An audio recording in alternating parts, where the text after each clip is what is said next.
Chapter 11 द्वीप।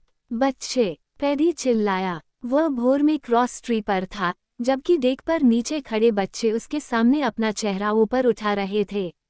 हमारे सामने एक द्वीप है। हुर्रे, डिक चिल्लाया। उसे पूरा यकीन नहीं था कि कंक्रीट में एक द्वीप कैसा हो सकता है, लेकिन ये कुछ नया था और पैडी की आवाज में खुशी थी। जमीन पर, ये है, उसने डेक पर उतरते हुए कहा। धनुष के पास आओ और मैं तुम्हें दिखाऊंगा। वह धनुष पर लकड़ी पर खड़ा था और उसने एमिलिन को अपनी बाहों में उठा लिया, और पानी से इतनी कम ऊंचाई पर भी वो क्षितिज पर एक अनिश्चित रंग चुनाव के लिए हरा देख सकती थी। ये सीधे आगे नहीं था, बल्कि स्टाबोर्ड धनुष पर था, या जैसा कि उसने कहा होगा, दाईं ओर। जब डिक ने देखा और देखने के लिए इतना कम होने पर अपनी निराशा व्यक्त की, तो पैडी ने जहाज छोड़ने की तैयारी शुरू कर दी। अभी अभी जब जमीन नजर आने लगी थी, तब उन्हें कुछ हद तक उस स्थिति की भयावहता का एहसास हुआ जहां से वे भागने वाले थे। उसने बच्चों को जल्दी जल्दी कुछ बिस्कुट और डिब्बाबंद मांस खिलाया और फिर हाथ में बिस्कुट लेकर चलते चलते खाते हुए वह डेक पर घूमता रहा, सामान इकट्ठा करता रहा और उन्हें नाव में रखता रहा।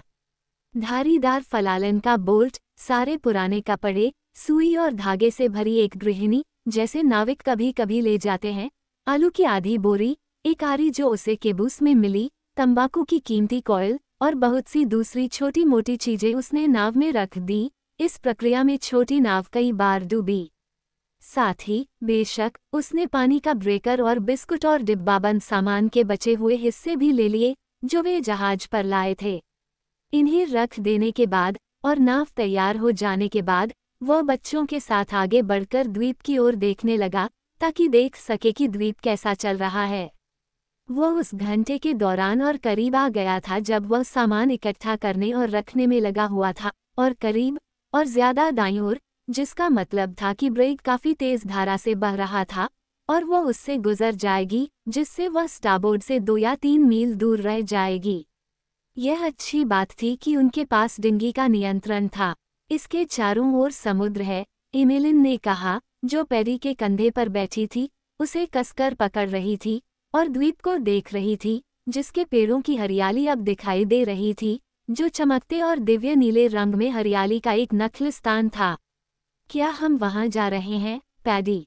डिक ने एक डंडा पकड़ते हुए और जमीन की ओर अपनी नजरें गड़ाते हुए पूछा। हाँ, हम हैं, मिस्टर बटन ने कहा। तेज गति से 5 नॉट। अगर हम वहां जा रहे हैं और ये तट पर है, हम दोपहर तक पहुंच जाएंगे, और शायद उससे भी पहले।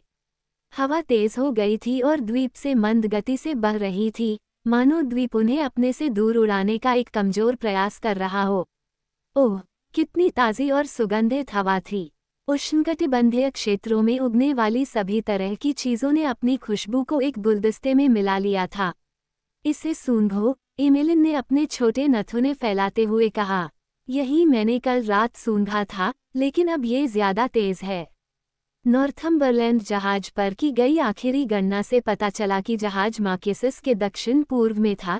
ये स्पष्ट रूप से उन छोटे खोए हुए द्वीपों में से एक था जो मार्केसिस के दक्षिण पूर्व में यहाँ वहाँ स्थित हैं। दुनिया के सबसे एकाकी और खूबसूरत द्वीप। जैसे ही उन्होंने देखा, यह उनके सामने बढ़ता गया और दाईं ओर और भी अधिक खिसक गया। यह अब पहाड़ी और हरा था, हालांकि पेड़ों को स्पष्ट रूप से नहीं देखा जा सकता था। यहाँ हरा रंग हल्का था और वहाँ गहरा शुद्ध सफेद संगमरमर की एक रिम इसके आधार को घेरे हुए लग रही थी। यह बाधा चट्टान पर टूटता हुआ झाग था। 1 घंटे बाद नारियल के ताड़ के पेड़ों की पंखदार पत्तियां दिखाई देने लगी और बूढ़े नाविक ने सोचा कि नाव पर चढ़ने का समय आ गया है। उसने एमिलिन को, जो अपना सामान पकड़े हुए थी, रेलिंग के ऊपर से चैनल पर उठाया और उसे स्टर्न शीट में रख दिया। फिर डिक को।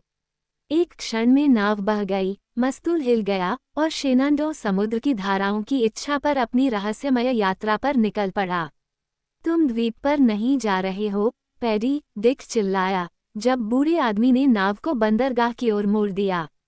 तुम शांत रहो, दूसरे ने जवाब दिया, और अपनी दादी से मत सीखो। तुम क्या सोचते हो कि मैं हवा की आंख में मरकर भी जमीन हासिल कर लूंगा? क्या हवा की भी आंखें हैं? मी बटन ने सवाल का जवाब नहीं दिया। वह मन ही मन परेशान था।